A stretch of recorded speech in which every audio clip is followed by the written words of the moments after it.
What's going on, everybody? Jaden Secor here. Today we're going to be diving into Reddit. We're going to be checking out some music-related Reddit threads, kind of giving our opinions and our insights to some of these questions or stories that we can find on here. Now, obviously, a quick note, everything I'm going to be saying today is just my opinion. You can agree, you can disagree, you can let me know down in the comments whether you agree or disagree, but let's just, keep it cordial, keep it nice, keep it nice. But yeah, without further ado, let's get into it. Also, just some quick credentials for those of you guys who don't know. I am an artist from Southern California. I've been playing music for about 12 years now and been playing out live for about 6 years. So I've encountered some of these scenarios that we're gonna be talking about. I'm in the scene, I interact with a lot of these things a lot. So I feel like I have just enough credibility to maybe offer some good insight or at least just have like a good reaction to it, All right, so I'm gonna be mainly looking at the r/musicians subreddit. This is where I find most of the stuff that I can relate to is. And this first Reddit thread comes from BSF717H saying, would Thanksgiving Eve work as a date to book a show? They say, I'm helping to book a show and the date that was offered was the Saturday after Thanksgiving. I figured that this would be a bad date due to the fact that everyone usually prefers to relax after such a long weekend. People are traveling, spending money on Black Friday, hungover, etc. That's definitely true. The suggestion was thrown out to do it the Wednesday before Thanksgiving, since the venue is connected to a bar and that night is usually the biggest night for drinking. It would give younger locals something to do that night since everyone is looking for a reason to go out. Also, it would give them an opportunity to gain new fans. The other option is another weekend in December. What do you think? So right off the bat, I think that Thanksgiving Eve is a great day to book a show. In fact, this might be a hot take, but I think it's actually one of the best days of the year to book a show. I've played Thanksgiving Eve a couple times, and it's been super packed, it's been super rowdy, and it's been super fun. I think that these shows are great. You get a huge influx of people who haven't seen you before, who are also really wanting to kind of get out of the house or go, chill out before Thanksgiving comes around. And so it's just kind of builds this perfect concoction for a show. They mentioned in the post the ability to gain new fans, and that's totally true. You get this whole influx of people who haven't probably seen you before coming from all over the world, and that's just a bunch of new opportunities to gain new fans. It doesn't matter if they don't live where you typically play, because down the road when you eventually maybe start touring and playing in other states or cities, you might just come across someone who was originally in town for Thanksgiving, and they saw you, they liked you, they followed you, and now that you're playing in their neck of the woods, they're gonna come out and they're gonna bring all their friends and they're gonna hype you up, and then you're gonna get even more fans there. I think this is a perfect opportunity to really square up like a really good show, a really beneficial show. And honestly, you're probably gonna make a little bit more money doing it too. People are gonna be tipping, and you can even charge a little bit more because it is theoretically like a holiday week. All right, this next one comes from All Day May, and they say, how would you have handled this? I haven't read this at all, so I'm not sure what this is going to be. I'm not sure if I handled this professionally or not, but what's done is done. What would you have done? I'm a hired gun lead guitarist, and I had a singer/band leader contact me in January and hire me only if I could do all 5 dates that he had for the year. And they're all $400 a man gigs, so I agreed. And I booked all 5 of those dates. That is a good paying gig right there. $400 a man, that's solid.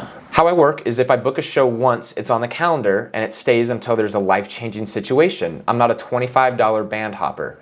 I'm not sure I know what that means. I'm assuming it's that they're not going to jump ship to another gig if they get like a slightly better paying one. They're just gonna stick with the one that they have booked, so good on them. So time goes by and I play one show, it went fine, and then a couple months goes by and he calls me a week before and tells me cancel all the dates for the year. I wasn't worried about anything. I could take it or leave it, no problem. I asked him if there's anything I did that brought about the cancellations. He said, no, I got my old guitar player back. And I said, that's fine, I understand. Way to kind of take it on the chin, I guess. I personally would not really love if somebody canceled a date on me like the week before, because it's too soon to that date to book something else usually.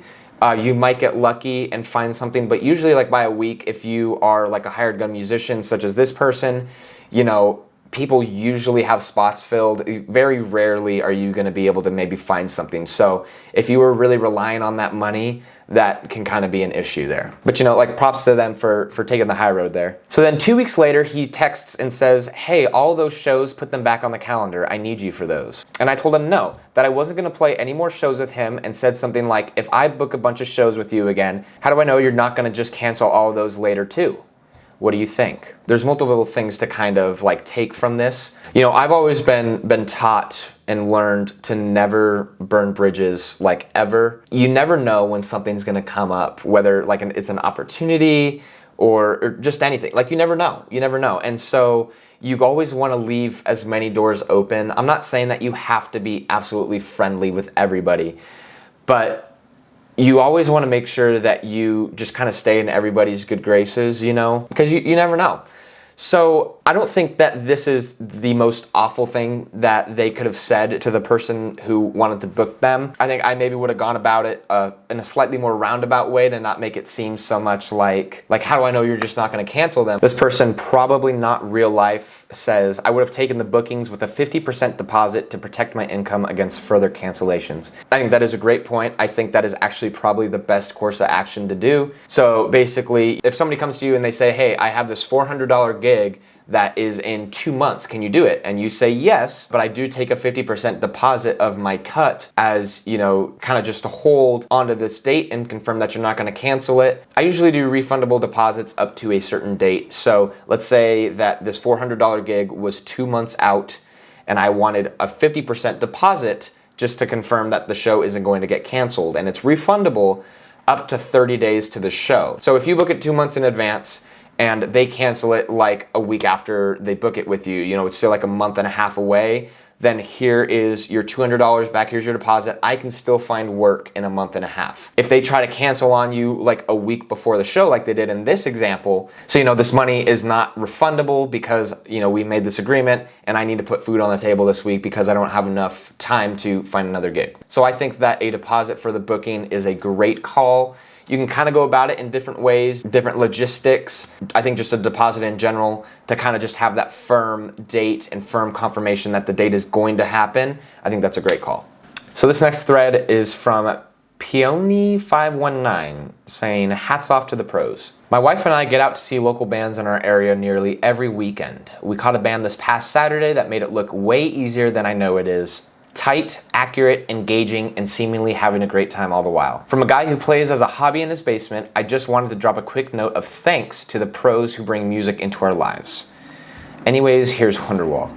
So I felt like including this little story in here just because as a musician and an artist, especially one who plays out live, I think it's really crucial to kind of think about how your music affects other people, how it affects the audience, and also like how it affects you and the band. You know, as a musician, when I go out and see other bands, I usually am super inspired by the ones that are just so kick-ass, the ones that are, as they describe, tight, accurate, engaging, and also like having a good time while they're playing. You know, those bands are always the best to see. They're always having such a great time. You in turn have a great time, and then you're feeling inspired to create. You want to be on that professional, that tight of a level. And, you know, I think it's just a great thing in the music industry. So yeah, absolutely. Hats off to the pros. I by no means am a pro yet. You know, I'm still learning a bunch about the industry. You know, I'm always trying to improve my live show. And, you know, as a musician, you always should be trying to improve. But it's when you see those super professional bands that really kind of help inspire you to keep going and keep driving to have like that perfect show. All right, it seems like we got a juicy one here for our last one. This one is from JC130, and the thread is called New Drummer is Messing with the Vibe, ... vent. That is always a good sign of a good Reddit thread. Backstory. I've been a giggy musician for almost a decade at this point, and I've had my fair share of BS to put up with, like probably most of us in this sub. That's definitely correct. But I'm currently dealing with a lineup change, and I'm starting to feel like the odd one out. When I joined this rock band a few years ago, I came in as the drummer. We got along well and we loved being together and just jamming and whatnot. Vibes were high, times were good. Times are still going okay, but recently our rhythm guitarist had a baby with his wife and has had to step away. We wanted to keep gigging and jamming, so I moved over to rhythm guitar, my primary instrument, and we got a new drummer. This guy at first was great because his enthusiasm was a nice change of pace once our previous rhythm guitarist decided he needed to reprioritize, which I do not hold against him at all. Please be involved in your child's life. Absolutely. Current events. Drummer's been so pushy about an EPK and getting together in the middle of the week to rehearse before every single gig, and it kind of came to a head with me when he brought in his buddy to record our last set. For those of you guys who don't know, an EPK is an electronic press kit. It's usually what you send to like venues and promoters. It's basically like your resume as an artist or a band. Sick, right? I thought so too, until I get paid from the gig and the memo said minus $25 for set recording. Yikes. Not a huge deal, but we were only being paid $75 a head for this gig because the owner of the venue is one of those old school prove your worth types. So I made my peace with gigging in venues he owns a long time ago. I'm pissed because all the while, I'm also trying to renovate my girlfriend's house because she's at work all the time.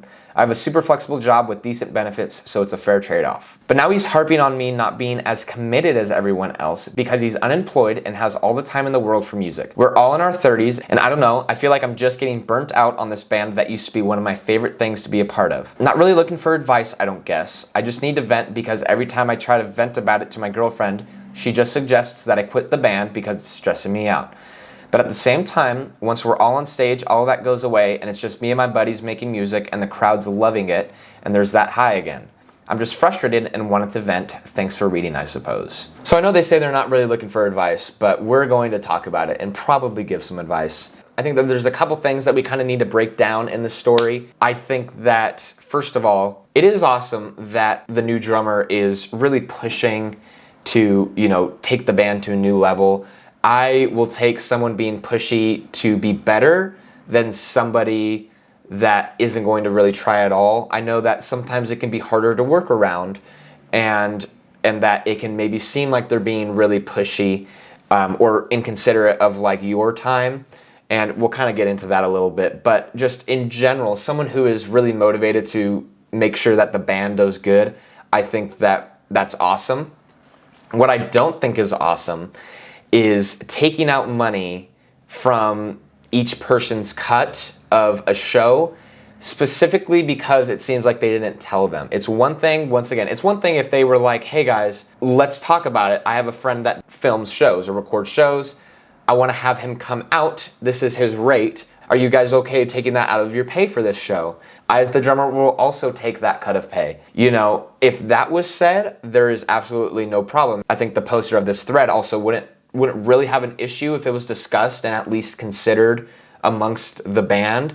But because it seems like it wasn't talked about and it was just kind of dropped on them, like, oh no, this $25 is mine from all of you guys because I need to pay my friend who I had come out and film, and this was my decision and my decision only. Honestly, if I had a band member that did this, I would be like, this is sick, but you need to consult us next time. Or if it was like a lot more money, once again, $25, not a humongous amount to take from each person. I get that. I think $25 is still some money, especially if any of these people are living off of this income from playing music. If it was more than that, I think that it would be a serious issue about making the drummer pay for most of it, if not all of it, because it wasn't specified or talked about with the band. So I think there's that. And then I think the big point is the drummer saying that this person isn't as committed as the rest of the band, especially making the note that the drummer is unemployed and has all the time in the world for music. I can relate to both sides. So I have been very fortunate enough to be able to do this as a living, to be able to make music, to chase this dream that I'm trying to achieve for a living. I understand that I have kind of a special scenario, and I'm very thankful that I'm able to do that. But with that, I also understand that I need to work with people who don't have the same time frame that I do. Most, if not all of my team that I surround myself with, they all work other jobs. They all have families. They all have other bills to pay. They all have time that they've set aside for other things. And I completely understand that, you got to kind of walk that line between work with me and I understand that you got your own thing, take your time, do whatever. There's times here and there where I might send a text to my band and be like, hey guys, are we available for this date? I just got an offer for a gig, let me know as soon as you can so we can accept. And if they don't immediately hit me back like that, I sometimes catch myself being like, hey guys, you need to be responding quicker. But as soon as that thought comes to mind, the other thought comes to mind about no, they have other things in their lives that they have to take care of. They're at work right now. They have a family. They're out of town on this vacation that they told you about. You need to take those into account. And what I think might help a band become super successful and really, healthy long-term is understanding those boundaries and understanding that it's not that I'm not committed. It's just I have other things that I'm working on, but I'm willing to dedicate this time, especially when you have me. If we're at rehearsal, I'm dedicating, 110% of my effort into making this song the best that it can be, And so I think it's about finding those boundaries and working together as a group. As far as this specific scenario, for this specific post, I think that a discussion needs to be had with the drummer. I think that the poster should also, if they haven't already, chat with other members of the band and see how they're feeling about them. If the drummer seems to be the constant when it comes to talking about these issues with the rest of the band, then maybe it's time to talk about getting a new drummer, or really sitting down with the drummer and saying, hey, we love that you're really pushing to help the band succeed, but we need you to just understand, our lives and where we're coming from. We have other things that we need to do. We have other duties to fulfill, just have that talk with them. If they're open and receptive, if they're like, hey, I apologize, I'll work with you guys better now in the future, perfect. Now you have someone who's still driven, but they're just maybe going to be a little bit more aware of how they're going about it. But if the drummer comes back and they're like, no, screw you guys, you don't want it as bad as I do, well, then maybe you need to consider finding a new drummer. I know it's always rough trying to find new members for bands, but you always want to try to take into account what's best for the most amount of people. I think that they should go about it that way. I think maybe ask around a little bit. I wouldn't immediately jump to quitting the band if you haven't really had that discussion with the band or the drummer specifically. But yeah, it kind of sucks when this outlet for us, our music, kind of gets clouded with like the politics of music business or clouded with egos. It sucks because this is the outlet. This is where you go to escape all that. So you always want to make sure that it stays that way. You never want to make it like a business, and you never want to make it miserable. It's supposed to be fun. We're making music, okay? It's supposed to be fun. But yeah, that's about going to do it for this video. I had a blast diving into Reddit with you guys. I usually just read these on my own and react to myself, or maybe talk about it with, one or two other people. But I thought, why not just share these with you guys? And I'd love to hear your guys' thoughts about any of these posts. Be sure to leave them down in the comments. Once again, these are all just my opinions. You can agree or disagree. Let's just keep it cordial in the comments. All right, let's keep it nice. Let's keep it nice. And yeah, if you guys enjoyed this video, if you guys want a little bit more of this kind of content, be sure to let me know. Be sure to like and subscribe. Follow me on Instagram at JadenSecor and check out my new song, Honky Tonk Diamond, on all streaming platforms. It's probably one of my favorite songs I've ever recorded ever. So yeah, go check it out, add it to your playlists. I'll see you guys in the next video. See ya.